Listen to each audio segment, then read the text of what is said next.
Face à la tour immobile, féreuse, portant orgueilleusement le nom de l'auteur et oublieuse des milliers qui ferraillèrent l'ouvrage, dont certains moururent là, face à la tour porteuse en haut de l'un des émetteurs de la voix de son maître, alors dansera nouvelle, variable, mobile, fluctuante, bariolée, figée, nuée, marquetée, mosaïque, musicale, kaléidoscopique, une tour volubile en flamèche de lumière chromatique représentant le connectif connecté.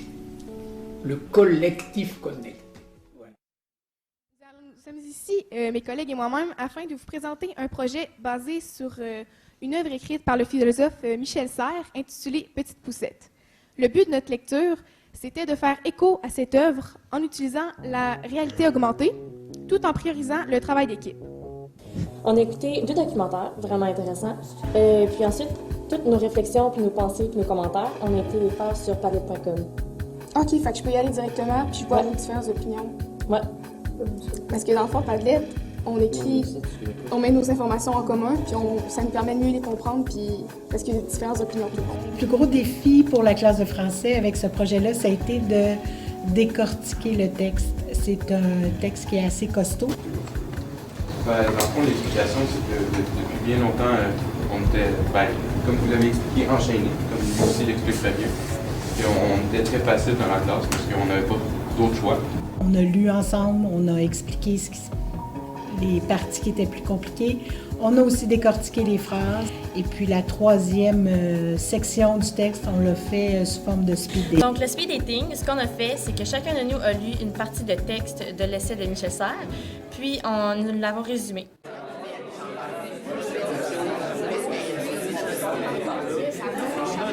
La perception de l'habitat qu'a Petit Poussette est différente de ce que lui avait, de ce que sa génération avait avant. Comme ici, il fait une référence mettons, à la Première Guerre mondiale ou des affaires dans le genre. Il dit qu'au lieu maintenant de se rassembler et de faire la guerre, on va se rassembler sur Facebook, puis ça va être pacifique. Puis ça finira pas avec des milliers de morts comme.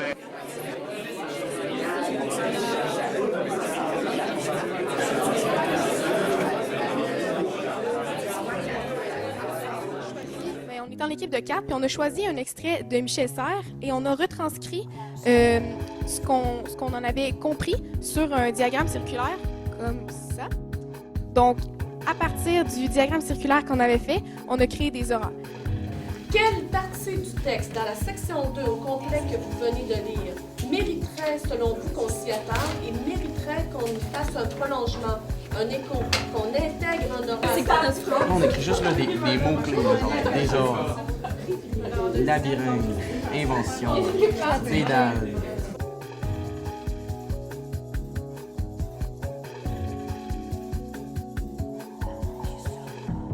Cette tête que je tiens entre mes mains, elle est comme votre ordinateur portable ou votre tablette tactile. On est très heureux de vous inviter à ces débats Québec-Belgique. Je te laisserai 1 minute pour conclure de ton côté. Je vais juste conforter Laetitia dans ce qu'elle vient de dire encore. C'est vraiment aussi la dissociation entre Internet et notre tolérance.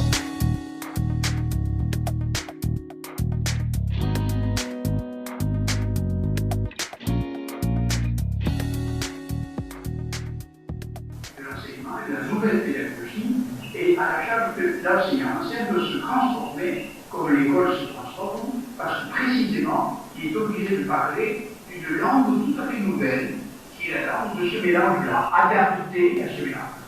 Et ça, c'est tout à fait passionnant, c'est une transformation de la pédagogie qu'on n'a jamais connue sans doute. Nous sommes venus aujourd'hui vous présenter le projet de classe Petite Poussette. Environ 200 élèves ont travaillé pour exprimer leur réaction quant au contenu de votre essai Petite Poussette. Oui. Et j'aimerais savoir votre réaction, connaître votre réaction par rapport au travail de ces élèves-là. Oui. Alors, elle est double. D'abord, une grande joie, parce que tout de même, qu'un livre qui a été destiné à quelqu'un soit reçu par quelqu'un et qu'il réagisse, est une joie pour un auteur, ça c'est évident. Mais la seconde est un peu différente. C'est presque familial. C'est-à-dire, je me sens un peu le grand-père, et tout d'un coup, c'est la fête de mes petits-enfants.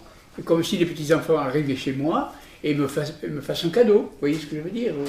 Moi, je leur ai fait un cadeau, et ils me donnent aussi un cadeau. Alors, il y a quelque chose d'assez familial. Mais il y a plus qu'une famille, c'est la famille francophone. Le REFER, le rendez-vous des écoles francophones en réseau. Qu'est-ce que vous pensez d'une mise en réseau des écoles, d'une mise en réseau de classes et d'une mise en réseau d'élèves? Comment vous le voyez ça? Comment vous le percevez? Nous sommes les élèves de l'école européenne de Bruxelles et nous lisons Petite Poussette. Nous en inventons une version augmentée et interactive.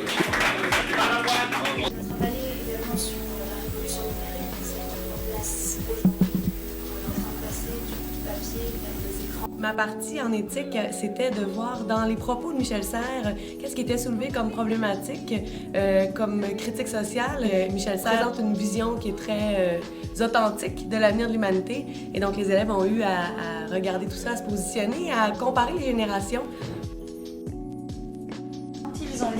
Quand ils ont lu votre essai, ils ont déterminé 4 questions sur lesquelles ils ont débattu les élèves de la Belgique et du Québec. Alors la première question, c'était avec Internet, plus besoin d'aller à l'école. Alors ça, c'est une vraie question, mais une fausse question. C'est les deux à la fois. Mais c'est très intéressant et c'est très amusant. Parce que, en effet, à mesure qu'on monte en âge, primaire, secondaire, supérieur, en effet, on a de plus en plus de liberté d'accès à Wikipédia, par exemple. Hein. Bon. Et par conséquent, on a la tentation, surtout quand on est plus âgé, disons 3 ans ou 4 ans après la maturité, de dire j'ai plus besoin d'enseignants puisque j'ai accès à l'information. Eh bien, ce n'est pas vrai. Ce n'est pas vrai pour une raison très très simple. C'est que, voyons, vous allez me parler allemand. J'ai l'information puisque vous parlez allemand, mais je ne comprends pas. Il faut donc que j'ai un professeur d'allemand qui m'explique que dire les mots, la syntaxe, etc. Je veux faire de la physique. Je peux avoir de l'information sur les équations de la physique, je n'y comprends rien. Par conséquent, il y a une grande différence entre l'information et le savoir et la connaissance. Nous obéissions, non seulement soumis aux maîtres, mais surtout au savoir, auquel les maîtres eux-mêmes humblement se soumettaient. Eux et nous le considérions comme souverain et magistral. Chaque paquet bien tranquille sur son siège, classifié, ordonné, comme des élèves en rang ou comme des légionnaires romains dans leur camp retranché. Qu'on les force à s'y remettre, ils ne resteront plus en place sur les sièges. Michel Serres dit que c'est comme ça. Mais est-ce que c'est vraiment comme ça? Ou c'est ce que souhaiterait Michel Serres? Le mec, il est sûr de rien ici. Attends, mais Lucas, attends, ta tour de Babel. Et est-ce que vous pensez que du coup, avec la connaissance qui est accessible sur la toile, il va y avoir encore besoin d'aller à l'école? Bah oui. Parce que rien ne remplace un bon professeur. Avec Internet, plus besoin d'aller à l'école. Aller à l'école, c'est pas seulement d'apprendre la théorie, c'est d'être capable d'expérimenter, d'avoir la pratique. Au secondaire, t'es comme obligé d'y aller. Mais comment on peut rendre les étudiants assez autonomes pour qu'ils y aillent eux-mêmes? On a de la misère à les faire venir à l'école des fois. Un prof n'est pas forcément neutre, donc par Internet, il y a moins de favoritisme. Il y a moins de problèmes de discipline ou de perte de temps en classe, vu que les cours seront faits en ligne. On ne va pas attendre que ce soit les adultes qui décident du nouveau système d'éducation. Moi, je pense qu'il y a plein de façons d'apprendre, donc on devrait diminuer les heures de cours. Classe idéale avec le sceau Michel Serres, à mon avis, moi, là, ça serait des tables rondes puis des chaises avec des roulettes. Hein? Puis là, on pourrait passer d'un îlot à l'autre, d'une compréhension à l'autre. C'est pour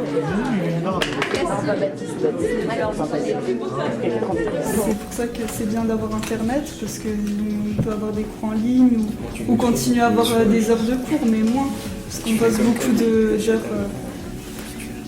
dans une salle. Pour conclure, nous, on pense que l'école est toujours d'actualité aujourd'hui parce que c'est un lieu qui permet la socialisation, c'est un lieu qui nous permet de nous concentrer, d'avoir un apprentissage qui est encadré et structuré, mais c'est aussi un lieu qui nous permet d'interagir avec un professeur qui est devant nous. Donc, je fais un lien tout de suite avec une des questions qu'on avait imaginées par rapport au rôle de l'enseignant, puisque vous l'abordez ici. Il y a beaucoup d'enseignants qui pensent que justement l'apport des technologies en classe va leur faire perdre leur place, ou la place qu'on leur a connue depuis des années et des années. Alors, qu'est-ce que vous diriez à ces enseignants? Alors oui, avant qu'on invente une nouvelle technologie, on avait inventé l'écriture. Il y a très longtemps, il y a des milliers d'années. Et imaginez le maître d'école, à l'époque où il n'y avait pas l'écriture. Eh bien, il était obligé de raconter par cœur une chanson ou une histoire, et il fallait que les étudiants l'apprennent par cœur. Et une fois qu'ils avaient appris par cœur ensemble, on pouvait en parler. Et oui, mais une fois qu'il y a eu l'écriture, il suffisait d'apprendre à lire, et ils avaient déjà en place l'information sur la chanson. Vous voyez ce que je veux dire? Donc, l'instituteur ou le maître d'école ou le professeur du secondaire gagnait du temps avec l'écriture. Il y avait un stock, vous voyez? Et là, c'est un peu la même chose.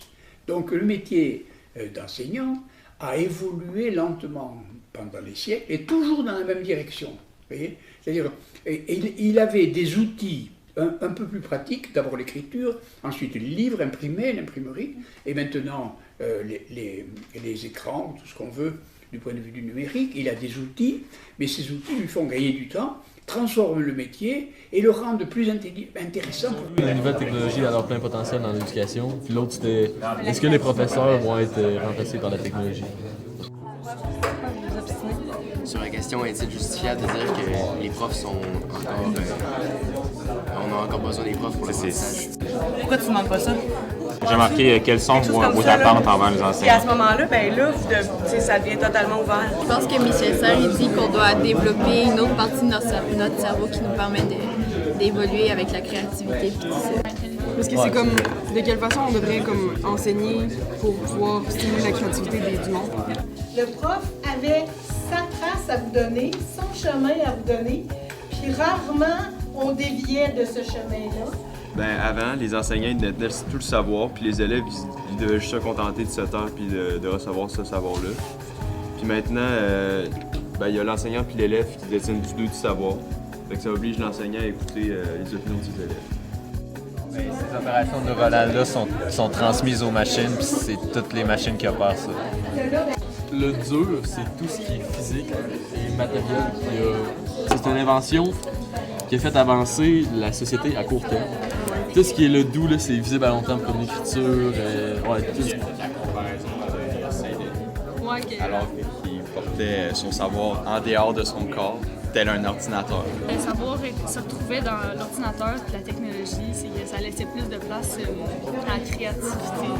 Il y a le développement aussi de la créativité, de tout ce qui est éducation physique, art, musique, dépendamment des écoles. Ça aussi, c'est quelque chose qui est vraiment important puis que la technologie peut peut-être améliorer, mais ne remplacera jamais. Leur troisième question, c'était avec les réseaux sociaux, on n'est plus jamais seul. Voilà. Alors ça, c'est peut-être la question la plus intéressante. Et d'ailleurs, vous êtes vous-même, par les travaux que vous faites, le symbole même ou l'application même de cette question. Parce que autrefois, les Québécois, ils étaient très très loin des Parisiens ou des Bruxellois. Vous voyez ce que je veux dire?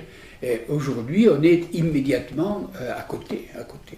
C'est-à-dire, on ne vit plus dans le même espace. C'est ça qui est extraordinaire. Et par conséquent, les voisinages, c'est vrai, on n'est plus jamais seul, mais on n'est plus jamais seul dans un nouvel espace, dans un nouveau monde. Et ce monde est un monde virtuel. Alors, c'est la seconde question.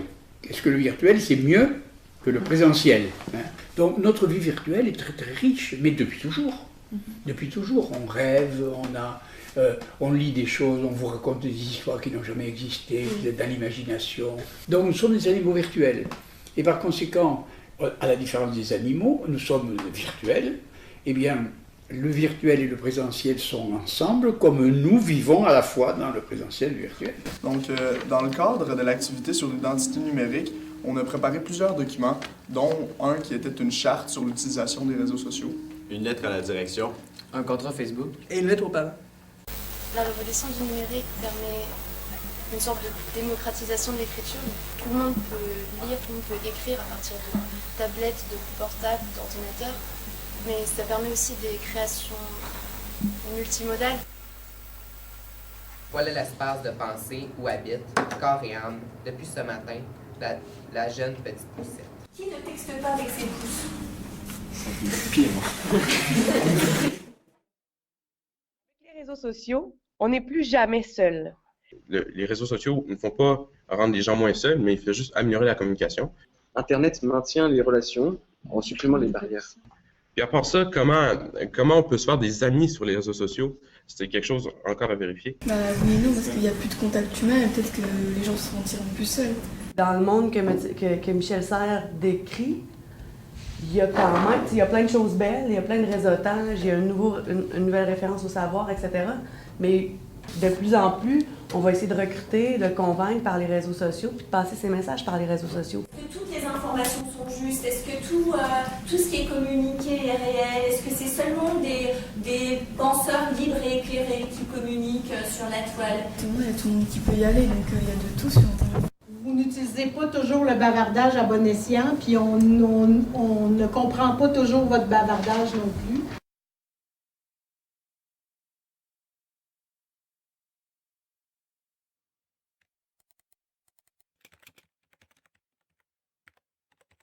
PC démarrer, c'est Racine connectée à travers l'écran. Depuis un écran, une toile en virtuel, l'araignée tissa.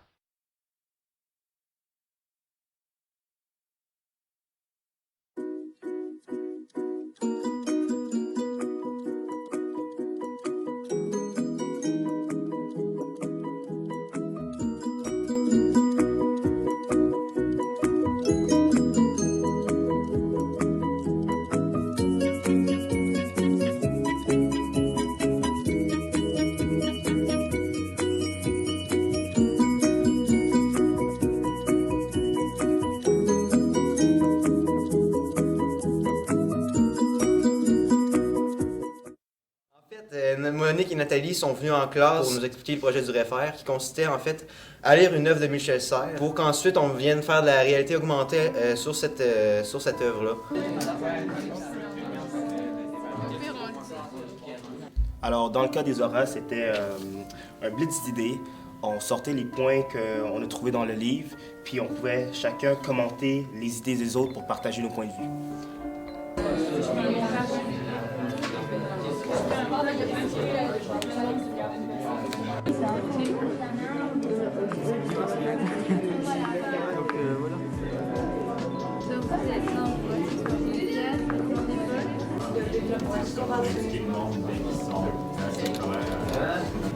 Donc là, en fait, j'ai une idée. On va faire un peu comme les Power Rangers où ils se transforment, vous voyez.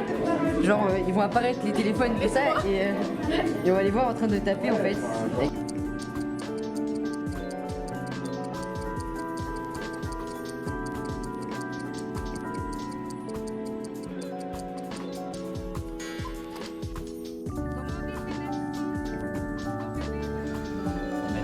Mettons en haut, genre représentation de l'école. Ok, c'est bon.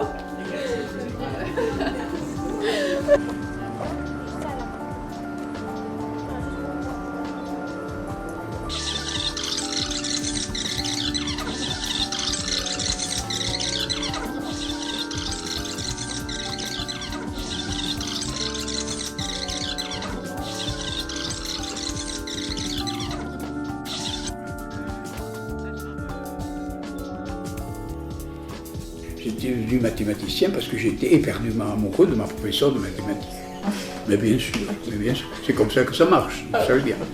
Mais je suis devenu très mauvais, je ne sais plus dans quelle matière, je n'ose pas le dire, parce que je détestais mon professeur de la matière en question. Donc le présentiel n'a pas peut-être que des vertus, puisque on peut détester le professeur qui vous le rend au centuple et vous n'êtes plus bon dans la matière. Il vaudrait mieux alors qu'il soit virtuel. Vous voyez ? Donc le virtuel a quelquefois des vertus de remplacement par rapport au présentiel, et le présentiel a des vertus de remplacement par rapport au virtuel. Il faut les deux.